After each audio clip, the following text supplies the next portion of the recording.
I've been through enough tragedy or pain in my life that I've learned how to first survive it and then thrive in it. And I see myself as being intelligent and spiritually strong and aware, and yet this thing has leveled me. And well, it's understandable that when there's something that you want very much, any time that your life experience gives birth to a desire that you are not living, it is normal that there would be a tremendous disruption. Remember, when you feel strong passion, it means strong desire and no resistance. When you feel strong pain, as in this leveling that you're talking about, it means you have a powerful desire, but you are not a vibrational match to it. And the thing that is tricky about this is that it's hard to find yourself, make yourself be a vibrational match when you are observing what is.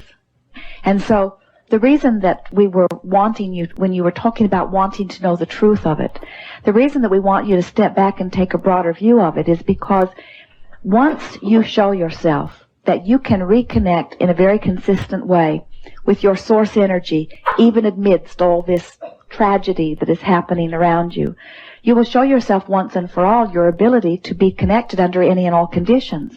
And once you are connected under these conditions, then well-being has to be your experience. The question that we would like to put to you, and you can answer it or not, but it's a question worth pondering, is when you understand that law of attraction is always matching vibration, and then you accept that there must have been a mismatch in our vibrations or we would still be together. The question that we are wanting to ask you is, would you want something that was a mismatch to your vibration to remain within your experience? And the first answer that usually comes forth is yes. I would have liked it to have stayed the way it was. And we say, well, first of all, it cannot. In other words, law of attraction never makes exceptions. But then the next question we want to ask you is, would you really want someone to stay with you out of a sense of commitment or obligation? No, but I don't see it as being something static. I've always viewed our relationship as being something dynamic, and we've gone through hard times in the past. And we sought help, and it blossomed out of that. And I became aware through this that I could forgive him. I didn't know that before this all happened, but I became aware of that, and I thought there are things that are greater than an affair or falling in love with another woman. There's family and marriage, and I see. But you see, what you're amplifying is sort of the world view. It is the human physical view. And it is not a very good vibrational match to what we're talking to in terms of the laws of the universe. In other words, very often we talk to our physical friends and we say to them, now society would tell you one thing, and law of attraction is really responding in a different way. And so we are really not encouragers of anyone keeping commitments. We are more encouragers of people being true to the vibration of their now and letting law of attraction bring to them that which is a match to their now. So it could come down like this. Let's say that, as you've described to us, that your mate is looking for something. He obviously was, as he went off. And as he believes that he has found something that he is looking for, it's natural that you would be feeling left behind. Now, as you stand here in your pain and you continue to feel the absence of what you want and the resentment of what has happened, or even the justified blame that you are feeling, what happens is you keep holding yourself in a vibration that will not allow the things that you want. It doesn't allow him back. It doesn't allow something else back. In other words, you can't get to where you want to be while you're feeling the way you're feeling. And even though your world laws would say you are right, and even though most of the world councils would say you are right, still law of attraction says, as long as you feel like this, you cannot get what you want. I don't want to be right. I want to be happy.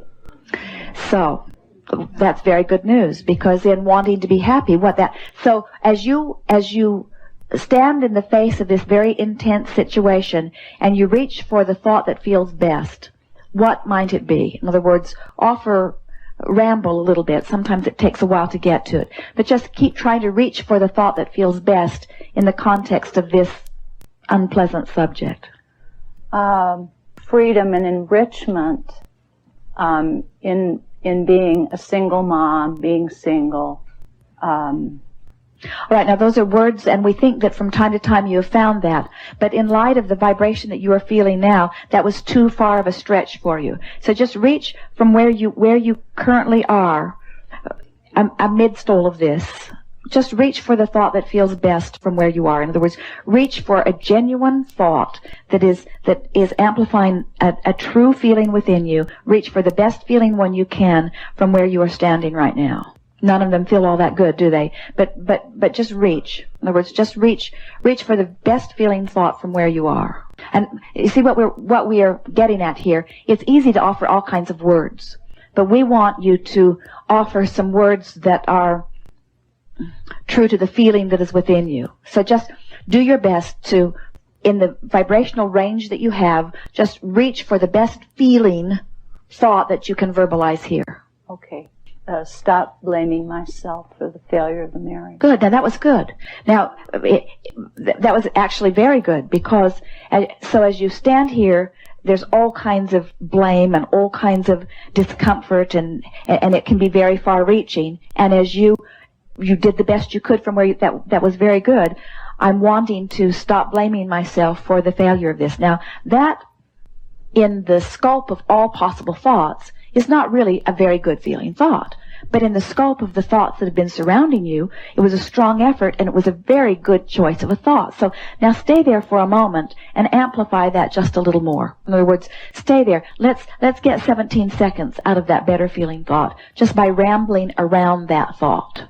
Just keep sort of feeling and talking around that thought. Law of attraction is a big player in all things.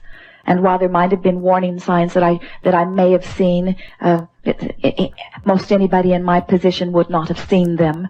And we're all doing pretty much the best that we know how to do.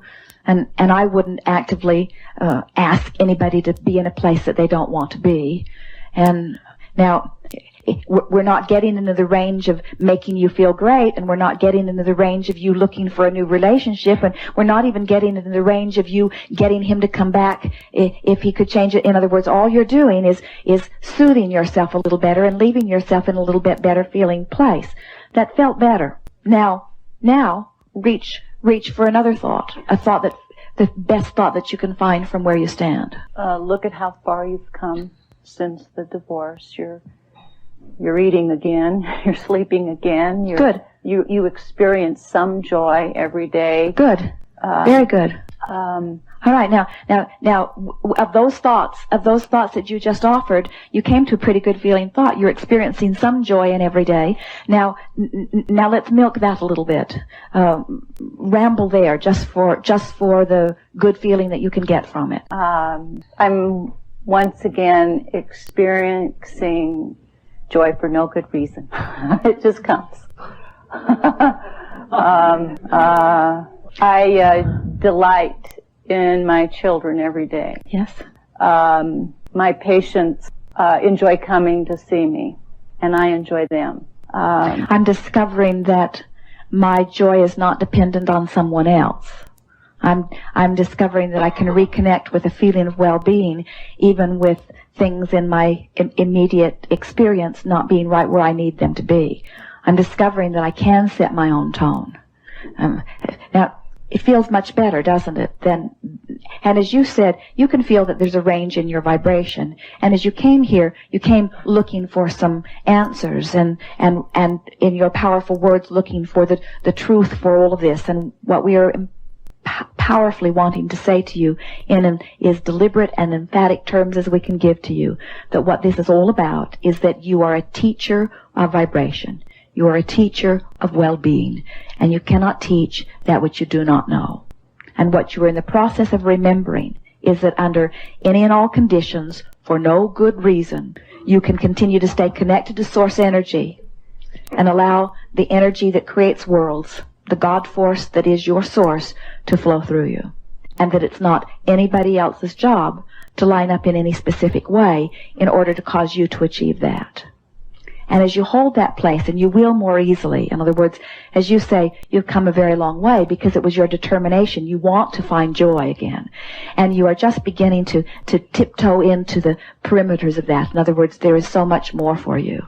It is our absolute promise to you that joy beyond anything that you've ever lived before is just before you, not a great distance before you. You're right on the brink of opening to it. This place that you are currently standing and this place that you've just passed through will give you enormous amounts of information that you can gently and lovingly offer to others, because, you see, this is a physical world where there are all kinds of people who are coming to us and coming to you and wanting someone to magically make everything better. And what you are, as we are teachers, that it happens from the inside out, you see.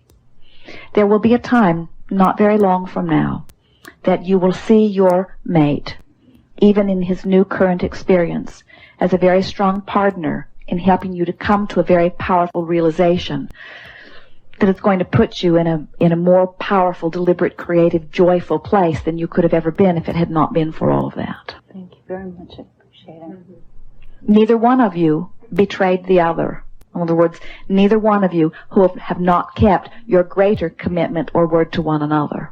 Imagine a friend who joins you in the physical, who says, I want to be your friend, and I want life to always be good for you, but I see that you are weak, so I will always use my strength, and I will feather your bed. I will care for you in every way. I will keep you from any possible difficulty. I will use my strength. I will get out there and evaluate the contrast, and I will get out there and I will give birth to rockets of desires, and I will grow and feel powerful and glorious and deliberate in my experience, and I will take care of you, the one who cannot grow and the one who cannot care, and the one. Or imagine another friend who says, I see you as powerful as I. I see you as able to take care of yourself as I am able to take care of myself. I see you as a powerful creator examining contrast in the same way that I am examining contrast. I do not need to cater to you or feather your bed or take care of you or protect you. In other words, so many parents, their dominant desire is to get out there and soothe every possible situation so that their delicate, fragile children will not have to encounter anything that is uncomfortable. And we say, they did not come forth wanting anyone to take care of them. You came forth as powerful creators wanting to find your own way, and it's only in the discovery of your own strength that you are ever happy, you see. You are never happy in the discovery of someone else's strength. Only in the discovery of your own strength are you ever happy, you see. And this was the promise that the two of you made, that you would remind one another of the clarity of your beings, you see.